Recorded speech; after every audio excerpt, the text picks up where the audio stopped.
Shalom, salam sejahtera di dalam nama Tuhan Yesus Kristus. Bapak Ibu sekalian yang saya kasihi, di dalam nama Tuhan Yesus Kristus, kita tetap akan membahas masalah kekristenan yang berbeda dengan Tritunggal. Setelah sekian lama kelompok Tritunggal itu nyaman bersembunyi di belakang agama Kristen. Nah, sekarang mereka mulai kebakaran jenggot. Itu kalau untuk yang laki-laki.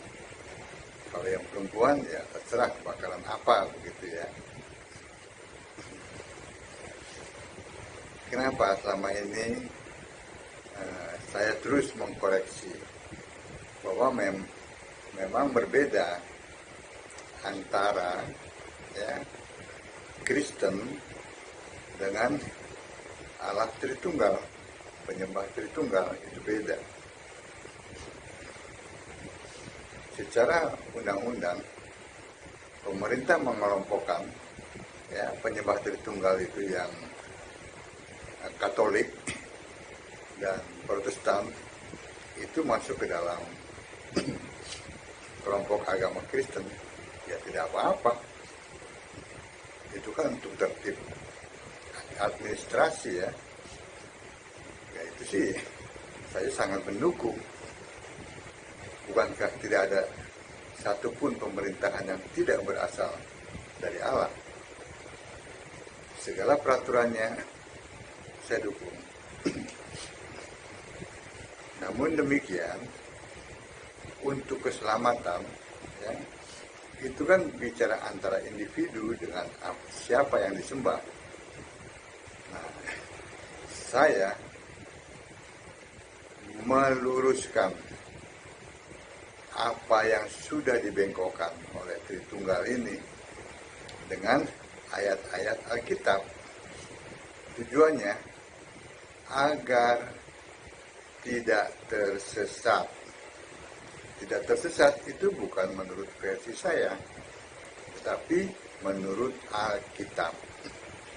Karena Alkitab adalah firman Allah yang tertulis satu-satunya yang saya yakini di jagat raya ini. Firman-Mu adalah kebenaran. Kebenaran adalah Yesus Kristus. Itu. Jadi saya terus mengoreksinya, menjelaskannya, lalu meluruskannya, tentu dengan ayat-ayat Alkitab. Sekarang mari kita lihat apa itu Kristen.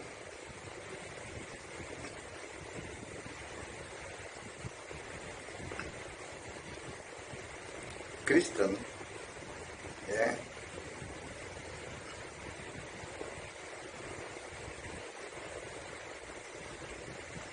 kata Kristen itu ada 6 dalam perjanjian baru ada 6.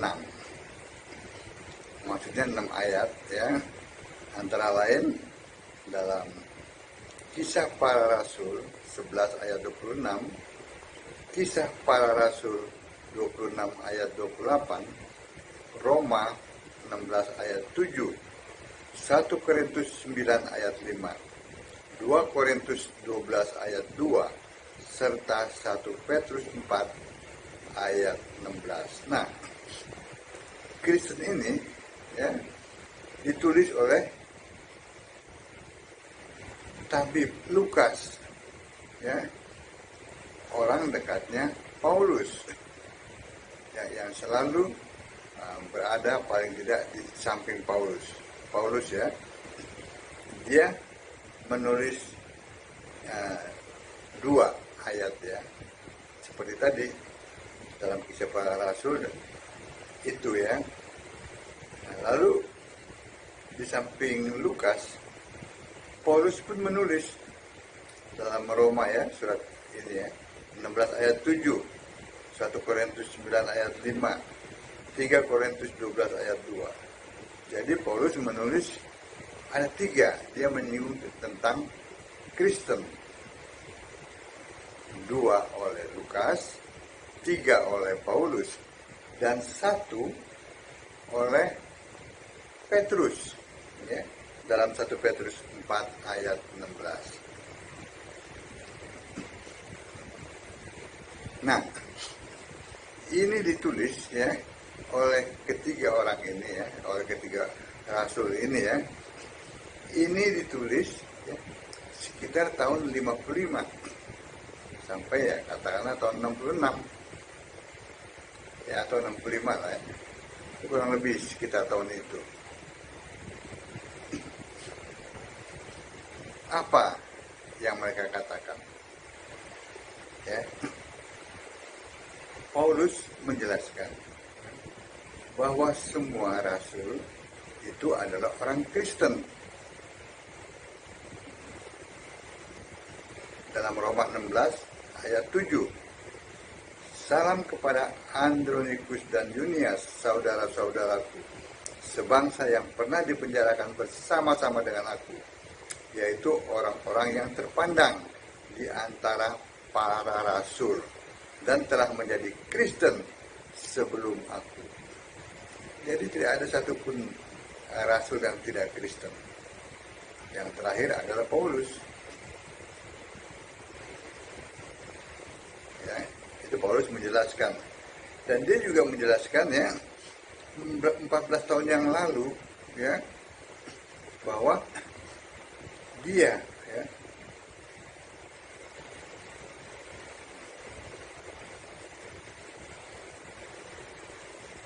ya pada saat dia menulis surat ini ya, 14 tahun yang sebelumnya dia pun mengetahui bahwa ada ya, orang Kristen yang dibawa ke tingkat yang ketiga ya. Aku tahu tentang seorang Kristen 14 tahun yang lampau. 14 tahun yang lampau itu maksudnya 14 tahun sebelum dia menulis surat 2 Korintus ini ya. Entah di dalam tubuh aku tidak tahu, entah di luar tubuh aku tidak tahu, Allah yang mengetahuinya. Orang itu tiba-tiba diangkat ke tingkat yang ketiga dari surga. Dia mengakui bahwa dia orang Kristen. Ya. Lalu Paulus pun mengatakan dalam 1 Korintus 9 ayat 5, tidakkah kami mempunyai hak untuk membawa seorang istri Kristen? Ya. Para rasul itu mempunyai hak untuk membawa seorang istri Kristen, bukan istri yang macam-macam.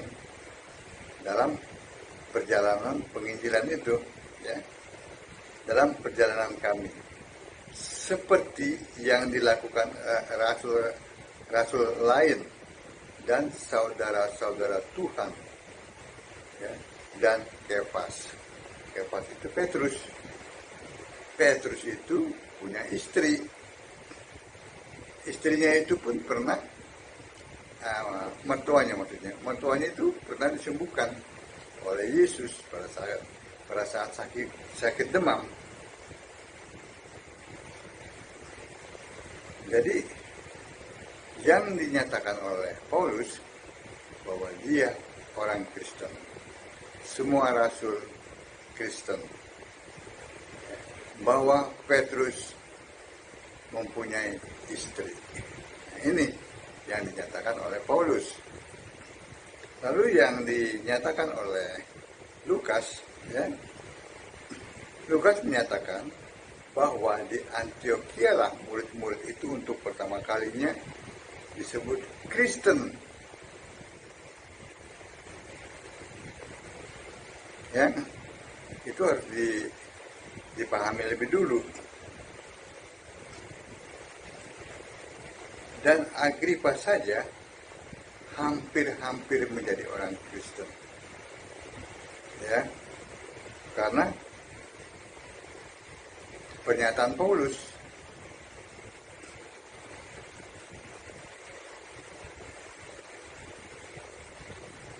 Dan kita lihat apa yang dikatakan oleh Petrus dalam 1 Petrus 4 ayat 16.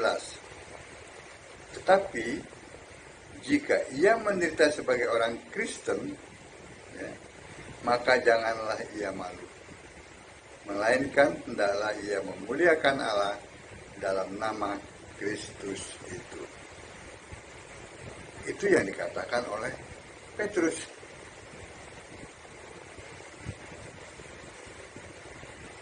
Jadi, ya, Allah yang disembah oleh Petrus dan para rasul dan mereka orang Kristen, Allah yang disembah itu punya nama. Namanya Yesus. Tidak mungkin, ya, ada Bapak Kristus. Tidak mungkin ada Romo Kristus, Paus Kristus, Pendeta Kristus, Pastor Kristus. Tidak mungkin. Ya. Yang ada adalah Yesus Kristus.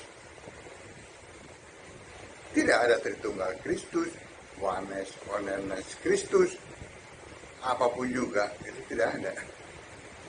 Jadi yang disembah oleh Kristen itu adalah Yesus Kristus. Yesus yang roh, bukan Yesus yang manusia.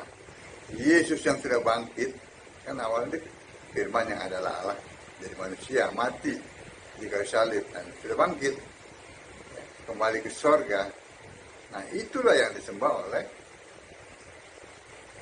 orang-orang Kristen, orang-orang percaya. Bukan Allah Tritunggal. Allah Tritunggal tidak ada di Alkitab. Nah, jadi tidak mungkin, ya, Petrus, ya, yang adalah Kristen, yang menyembah Allah yang namanya Yesus Kristus, tidak mungkin dia lalu ke Roma mendirikan jemaat Katolik, ya, lalu menyuruh jemaat itu untuk menyembah Allah Tritunggal. Itu tidak mungkin.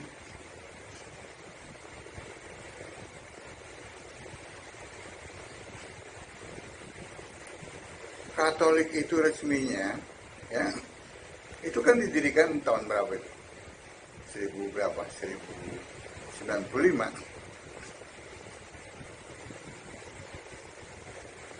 Ini kurang lebih seperti itulah, ya, tahun itulah, ya.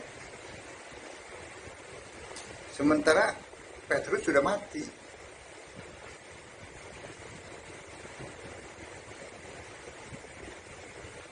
Jadi tidak mungkin persyaratan seorang paus, ya, kan mereka mengatakan nih, Petrus itu adalah paus pertama, adalah tidak menikah. Nah, kenyataannya Petrus punya istri.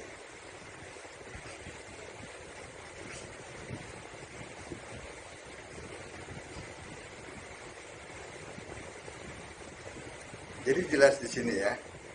Yang pertama, ya, memang Katolik itu bukan Kristen. Karena yang disembah itu berbeda. Kalau Katolik itu menyembah Allah Tritunggal, ya, dalam prakteknya bisa 4 tunggal, 5 tunggal, 6 tunggal, ya.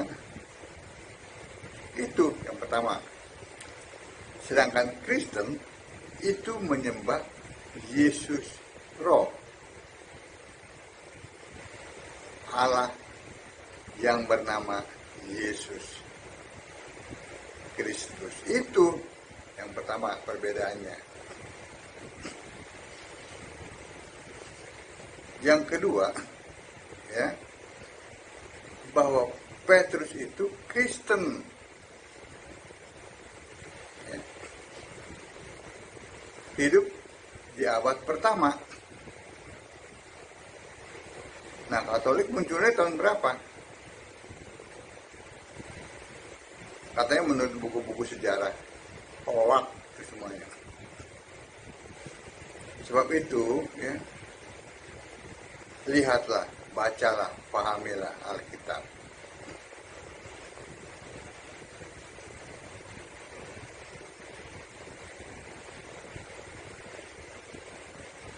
Jadi sangat berbeda sekali, ya. Kristen langsung berdoa kepada Yesus. Itu yang membedakan. Nah, Katolik itu, ya, berdoa melalui pengantara. Pengantara ini bisa siapa saja. Silakan aja dicek. Bisa Bunda Maria, ya bisa yang lain lah. Kalau Kristen tidak, langsung kepada Yesus. Bukankah tirai bait suci itu sudah terbelah? Pada saat Yesus mati di kayu salib, manusia Yesus itu yang menandakan bahwa kita, ya, maksudnya orang Kristen, itu layak langsung berdoa kepada Yesus.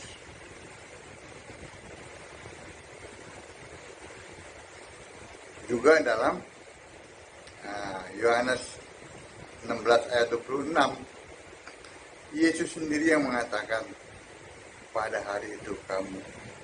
Nah, saya bacakan ya, untuk lebih jelasnya.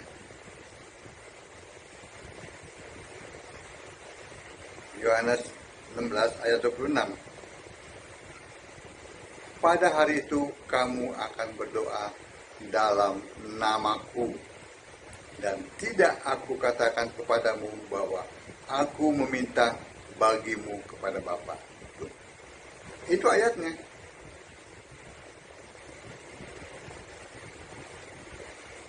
Jadi berdoa itu dalam nama Yesus. Yohanes 14 ayat 14. Jika kamu meminta sesuatu kepadaku dalam namaku, aku akan melakukannya. Jadi Kristen, orang percaya, itu berdoa langsung, tidak pakai perantara lagi. Nah, jadi ada paling tidak 3 ya. Dan banyak lagi perbedaannya. Itu yang menandakan bahwa Katolik, Protestan itu bukan Kristen, melainkan penyembah Allah Tritunggal. Kristen adalah penyembah Yesus Kristus yang memuliakan Yesus Kristus. Seperti yang Petrus katakan dalam tadi 1 Petrus 4 ayat 16. Saya rindu untuk membacakannya sekali lagi. Ya. 1 Petrus 4 ayat 16. Tetapi jika ia menderita sebagai orang Kristen, ya, bukan menderita sebagai orang Tritunggal, maka janganlah ia malu, melainkan hendaklah ia memuliakan Allah dalam nama Kristus itu. Nama Kristus adalah Yesus. Amin. Jadi Bapak Ibu sekalian, ya, jangan pernah mau ya didongeng-dongengkan itu. Jangan pernah mau untuk percaya kepada filsafat-filsafat yang kosong. Ya. Apalagi adat istiadat, jangan. semua membawa kepada kebinasaan.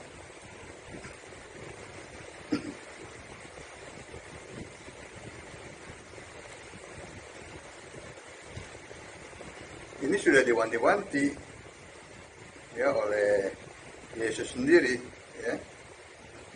Kita lihat mengapa Yesus mengatakan seperti ini. Markus 7 ayat 8. Perintah Allah kamu abaikan untuk berpegang pada adat istiadat manusia. Ya, jangan mau ya. Lalu mengenai filsafat. Kolose 2 ayat 8. Hati-hatilah supaya jangan ada yang menawan kamu dengan filsafatnya yang kosong dan palsu menurut ajaran turun-temurun ya, dan roh-roh dunia, tetapi tidak menurut Kristus. Itu sudah dinasihatkan. Yang pertama tadi adalah jangan menurut adat istiadat. Yang kedua, jangan ikuti filsafat. Yang ketiga, dongeng. Dongeng ya. Itu 1 ayat 13 dan 14. Ya. Kesaksian itu benar. Karena itu tegurlah mereka dengan tegas supaya mereka menjadi sehat dalam iman. Harus ditegur. Dan tidak lagi mengindahkan dongeng-dongeng Yahudi dan hukum-hukum manusia yang berpaling dari kebenaran. Itu. Jadi jangan ikuti dongeng, filsafat, maupun adat istiadat, tetapi berpeganglah pada firman Allah. Ya.